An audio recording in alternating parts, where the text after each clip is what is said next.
Sveiki draugai, labas rytas. Visų pirma, sveikinu sulaukus kalendorinės vasaros. Yra birželio 2, naktį praleidau tokioj vietoj, parkeliai. Deja, išsimiegojau puikiai, jokio rimtesnio kibimo taip ir sulaukti nepavyko. Ir tas prakeiksmas tęsiasi jau senokai. Prabėgo visas gegužis, taip ir nepalaikius karpį ant kranto. Teko keletą matyti, aišku, vandenyje, kuomet bandžiau kitus žvejybos būdus, kaip žvejyba plūdinė, prie lelijų įvairių mažose tarpukuose, kur galėtų laikytis karpiai. Deja, ir toks žvejybos būdas buvo nesėkmingas. Bandžiau žvejot batonu nuo paviršiaus, apie tai jau truputėlį minėjau. Šio žvejybos būdo, manau, dar neatsisakysiu iki galo. Dėl plūdės nežinau. Visgi supratau, kad sėdėti ir žiūrėti tą nejudantį daiktą tikrai nėra mano kantrybė. Taigi gegužis, tikrai sausas, sunkus. Karpiai po neršto kažkur pasitraukė, nežinau. Turbūt tikrai atsirado jam daug natūralaus maisto papildomai. Didelė dalis mano žuklaviečių, kur sėkmingai gaudžiau karpius iš pavasario, dabar pavirto lelijų didžiuliais plotais, nes ten tikrai nebuvo dideli gyliai. Tai viskas apaugo ir tose vietose žvejyba pasidarė tikrai sudėtinga. Tad daug kur bandau naujas vietas, bandau žvejot paromis, naktimis, bet daugiausia ko pavyksta sulaukti, tai būna karšių, kurie tikrai neturi gėdos jausmo ir naktį tave gali kelt nežinau kiek kartų, daug reikia permetinėti, vėl atsinaujint viską, o rezultatas tikrai ne tas, kokią tikėsi. Viskas, ką įdomesnio pavyko suviliot per gegužę, tai jau buvo paskutinį gegužės sekmadienį, kuomet iš ryto išėjau iš tikro paspiningauti šiek tiek, bet atėjęs būtent prie šitos vietos, kur ir dabar esu, pamačiau karpinius rausimus, tad išsiilgęs karpinių kibimų greit spinningą iškeičiau į karpinės meškeres, atsisėdau saloje ir per kelias valandėlės pavyko sulaukti vieno kibimo. Iškart galima buvo matyti, kad tai nebus karpis greičiausiai, tikėjau netgi karščio, bet žuvis buvo kiek didesnė. Įvėlus tikrai nemažai chaosą ant kranto, kuomet valas kažkaip gavo užstriktas beždžionėlę. Buvo tikrai žmonių, kurie dėl šitų bobinsų mane dėl to perspėjo. Deja, toks reiškinys papuolė man pirmą kartą ir viso to chaoso metu po kibimo nutraukiau valą. Liko tikrai ilgas galas vandenį. Todėl galvodamas, ką čia daryti ir nežinodamas, ar yra dar žuvis kitam galo gale, su kita meškerė bandžiau pasigauti paėjęs iš šono valą ir tai bent susigrąžinti sistemą. O kai jau vienas valo galas buvo mano rankose ir pradėjau traukti link savęs, pajutau, kad žuvis visgi dar yra irgi kitam valo gale. Pristraukus žuvį arčiau supratau, kad visgi mano graibštas liko ten, kur buvau įsikūręs. Tad teko tikėtis geriausio, palikta ilgą valo galą tiesiog ant žolių, ant žemės ir greit bėgt pasimt graibštą. Gerai, kad visgi spėjau viską atlikti laiku, atsinešti graibštą ir sėkmingai įsitraukti žuvį.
Po tokios dramos šis amūras visgi pasiekė sėkmingai graibštą. Nedidukas, bet gegužės sausrą numalšina. Wat gaat hij nu doen? Wat wil hij? Taigi, ir kaip minėjau, gegužės pabaigoje, tai yra gegužės paskutinį šeštadienį čia Olandijoje prasideda naujas lydekų sezonas. Ir iškart būtent pirmąją dieną, nieko nelaukęs, nutariau pasimti spiningėlį ir nueit prie netoli namų ir esančio kanalo pabandyti savo laimę, kur pavyko gan greit rasti savo pirmąjį laimikį.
Kągi, gegužės pabaiga Olandija, o tai reiškia tik viena, kad ir čia prasidėjo lydekų sezonas. Pirmoji.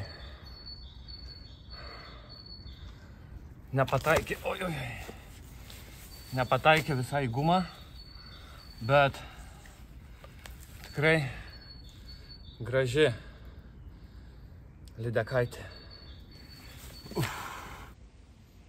Kągi, štai toks paskutinis mano mėnesiukas, kaip sekė žvejybas, arba kaip josgi nesisekė. Ne visadagi galim pagauti didžiausias žuvis. Dabar liekam susipakuoti visą įrangą. Yra apniukus diena, 9:30 ryto, šiaurės vėjas. Gan neblogas variantas, sakyčiau, dar pabandyti pamojuoti kiek su spinningu. Ir jeigu šis video čia dar nesibaigė, vadinasi, kažką pagauti man pavyko. Kad ir kaip bebūtų, dėkit pirštą, prenumeruokit kanalą ir susitiksim kitą kartą. Iki.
tokiu masaliuku labai piktai ir giliai įryjus štai tokia lydekėlė, kuri jau šiek tiek pasikankino, tai mes ją paleidžiam.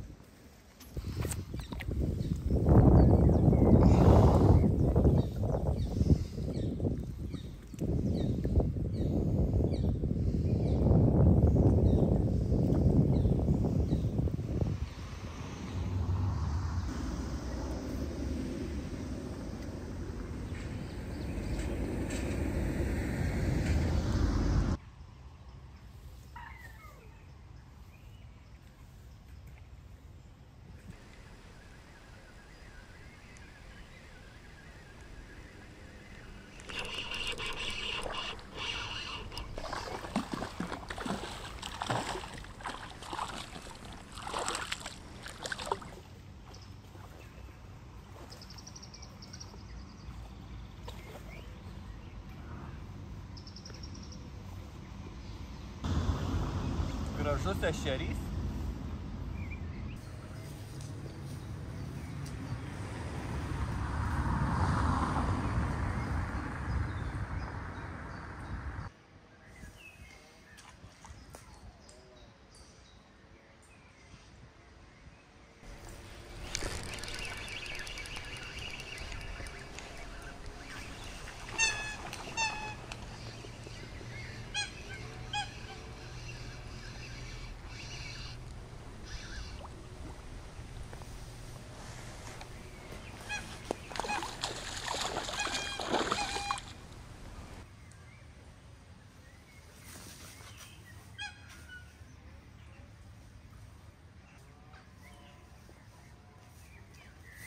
Antrų bandymų, bet visgi tokia maželiukė susigundė.